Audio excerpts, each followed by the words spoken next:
And आज मैं लेके आई हूँ आपके लिए कुछ नए सेंटेंस, कुछ नए वर्ड्स, कुछ नए मीनिंग्स। और मैं मीनिंग जैसे कल बताया था, आपको कोई मीनिंग याद नहीं करना, ना कोई दिमाग पे प्रेशर लेना है आपको, और ना कोई आपको ग्रामर्स के रूल्स हम अभी याद कर रहे हैं। हम सिर्फ डेली लाइफ की कुछ छोटे छोटे से सेंटेंसेस जो हम डेली अपनी लैंग्वेज में बोलकर उनको इम्प्रूव कर सकते हैं, मेरे साथ प्रैक्टिस कर सकते हो आप, या फिर अपने घर परिवार के अंदर भी उन सेंटेंसेस को, बिल्कुल छोटे छोटे सेंटेंस डेली यूज के अंदर आप उनका बोल सकते हो अपनी लैंग्वेज इम्प्रूव करने के लिए। अब जैसे कि कल मैंने बताया था I can speak, I can't speak, या मैंने और गो देयर, कम है, छोटी छोटी सी सेंटेंस है। और ऐसे सेंटेंस आप जब अपने बच्चों को या फिर अपने परिवार वाले के सामने जब बोलते हो, तो आपके साथ साथ सुनने वाले का भी लैंग्वेज के अंदर उसका भी अच्छा इम्प्रूवमेंट आप देखोगे। और ऐसे ही सेंटेंस में आज और लेके आई हूँ, जैसे कि पहला सेंटेंस में लेके आई हूँ throw it out. Throw it out, throw यानी हमें पता है, थ्रो यानी फेंकना, इट आउट यानी बाहर फेंकना। थ्रो इट आउट, ठीक है, थ्रो इट आउट, इसे बाहर फेंको। जब भी कभी कोई वर्ब से हम किसी सेंटेंस को शुरू करते हैं, स्टार्ट करते हैं, तो उस सेंटेंस का होता है कि वो आज्ञा सूचक सेंटेंस मतलब वाक्य होता है। जैसे कि हम किसी के को कोई ऑर्डर करते हैं, ऑर्डर करने वाले जितने भी सेंटेंस होते हैं वो मेन वर्ब से शुरू होते हैं। जैसे throw it out, throw it out यानी बाहर फेंको इसे। हम किसी को कोई काम बताते हैं, बाहर फेंको इसे। और इसी फ्रेज थ्रो इट आउट, बाहर फेंको, इसी से हम कुछ और सेंटेंस बना सकते हैं। जैसे डोंट थ्रो इट आउट, इसे बाहर मत फेंको, ठीक है। हम वापस किसी को मना कर सकते हैं, डोंट थ्रो इट आउट, इसे बाहर मत फेंको। आई, और जैसे मैं बोलूं वापस, I am throwing it out, मैं इसे बाहर फेंक रही हूँ। I am throwing it out, मैं इसे बाहर फेंक रही हूँ। He is throwing it out, वह इसे बाहर फेंक रहा है। He is throwing it out, वह इसे बाहर फेंक रहा है। She is throwing it out, she is throwing it out, वह इसे बाहर फेंक रही है।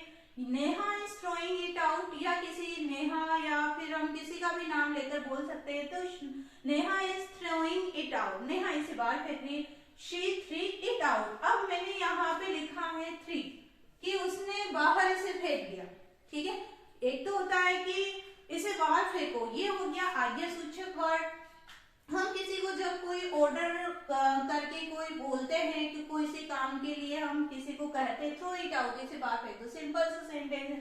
फिर है कि भाई वो काम कंटिन्यू किया जा रहा है, जैसे मैं फेंक रही हूँ, वह फेंक रहा है। तो इस तरह के हम सेंटेंस, एक सेंटेंस से बहुत सारे सेंटेंस हम सीख सकते हैं कि वह फेंक रही है, she is throwing it out, Neha is throwing it out, Neha की जगह एक्स वाई जेड कोई सा भी हम नाम ले सकते हैं।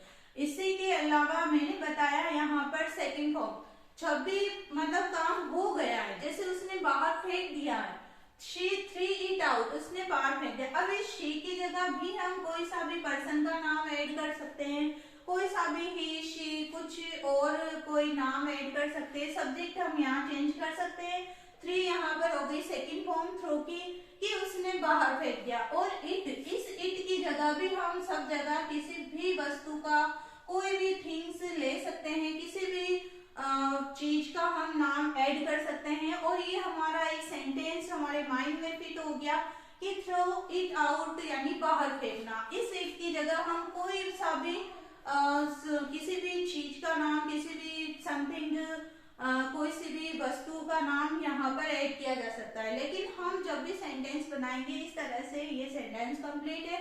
और मुझे पता है कि इतना आप अगर आपने अच्छे से सुना है और इतने सारे वाक्य आपने अच्छे से इनको देखा है, सुना है, तो पक्का डेफिनेटली मैं कह सकती हूँ कि आज आपको ये फ्रेज पूरी याद हो गई होगी, थ्रो इट आउट। अब इसके बाद अगली फ्रेज आती है tidy these up. Tidy these up, tidy these up, tidy these up यानी होता है इसे समेटो, ठीक है। अब यहाँ जो दीज लिखा हुआ है इसकी जगह हम क्विल्ट भी लिख सकते हैं। क्विल्ट यानी होता है रजाई, ठीक है।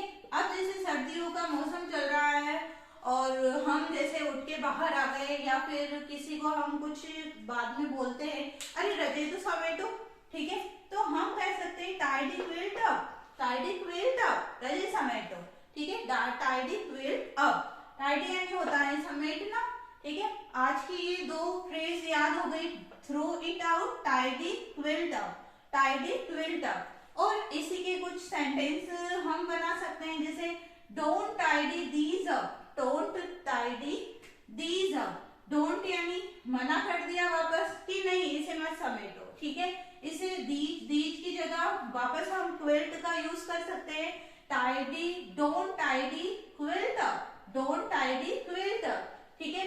आई एम टाइडिंग दीज अप, इसकी जगह मैं बोल सकती हूँ कि जैसे मैं रजाई समेट रही हूँ, ठीक है।